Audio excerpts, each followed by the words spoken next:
తాజాంశాన్ని చూస్తున్నాం. తుపాను బాధితులకు ఆర్థిక సాయం అందించేందుకు ప్రభుత్వం చర్యలు చేపట్టింది. మరింత సమాచారం మా ప్రతినిధి రమణ అడిగి తెలుసుకుందాం. రమణ, పునరావాస కేంద్రాలకు వచ్చిన బాధితులకు ఎంత ఆర్థిక సాయం చేయనున్నారు?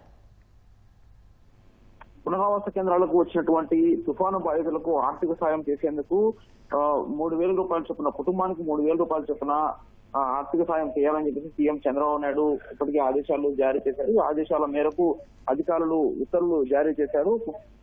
ఎక్కడైతే తుఫాను బాధిత ప్రాంతాలు ఉంటాయో ఆయా ప్రాంతాల్లో ఇప్పటికే పునరావాస కేంద్రాలు ఏర్పాటు చేసి ప్రజలందరినీ కూడా అక్కడికి తరలించిన పరిస్థితి ఉంది. వీటిలో పునరావాస కేంద్రాల్లో తలదాచుకున్న వారికి మాత్రమే ఒక్కొక్కరికి 1,000 రూపాయల చొప్పున ఇవ్వాలని చెప్పేసి ఆదేశాలు జారీ చేశారు. వీటిలో కుటుంబంలో గనక ఉంటే కనుక 3 కంటే ఎక్కువగా ఉన్నా కానీ 3,000 రూపాయలకు పరిమితం చేయాలని చెప్పేసి ఆదేశాలు స్పష్టంగా తెలియజేయడం జరిగింది. కుటుంబానికి 3,000, గరిష్టంగా 3,000 వరకు మాత్రమే ఆర్థిక సాయం చేయాలన్నారు. దీనికి సంబంధించి కలెక్టర్లు అన్ని రకాల చర్యలు తీసుకోవాలని చెప్పేసి కూడా ప్రభుత్వం ఆదేశాలు జారీ చేసింది. దీనికి సంబంధించి ఇప్పటికే జీవో జారీ చేసింది.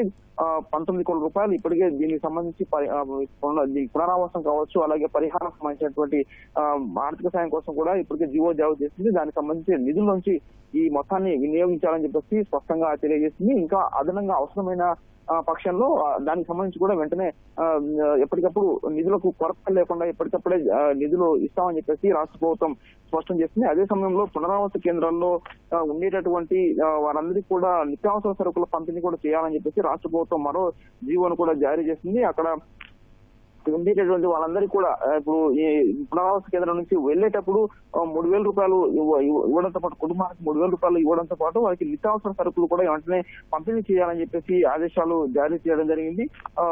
ప్రతి కుటుంబానికి 25 కేజీల చొప్పున బియ్యాన్ని ఉచితంగా ఇవ్వాలని చెప్పేసి ఆదేశాలు జారీ చేశారు. అదే మత్స్యకారుల కుటుంబానికి అయితే గనక 50 కేజీలు చొప్పున బియ్యాన్ని ఉచితంగా పంపిణీ చేయాలని చెప్పేసి ఆదేశాలు జారీ చేశారు.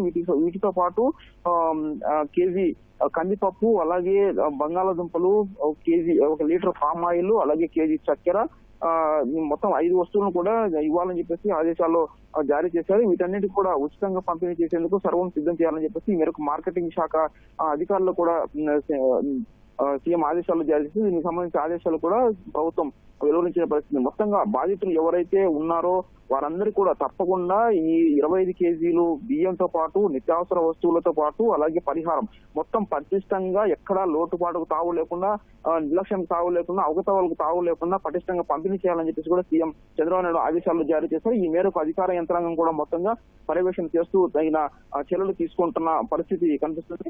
మొత్తంగా చూస్తే కనుక బాధిత కుటుంబాలకు ఎట్టి పరిస్థితుల్లో ఎంత ఫండ్స్ అవసరమైతే అంత ఇచ్చేందుకు ప్రభుత్వం సిద్ధంగా ఉందని చెప్పేసి సీఎం స్పష్టం చేయడం జరిగింది. దీని దృష్ట్యా పునరావాస కేంద్రాల్లో ఉన్నటువంటి ఈ సౌకర్యాలు కావచ్చు, అలాగే భోజనం, అదేవిధంగా మౌలిక సదుపాయాలు, తాగునీరు, అలాగే పారిశుద్ధ్యానికి సంబంధించిన ఏ పనికైనా సరే ఖచ్చితంగా నిధులు సరఫరా చేస్తామని చెప్పేసి ఈ మేరకు వెంటనే అధికారులు కూడా వేగంగా నిధులు పంపిణీ చేసే విధంగా చర్యలు తీసుకోవాలని చెప్పి సీఎం అధికారులకు ఆదేశాలు జారీ చేశారు. ధన్యవాదాలు రమణ.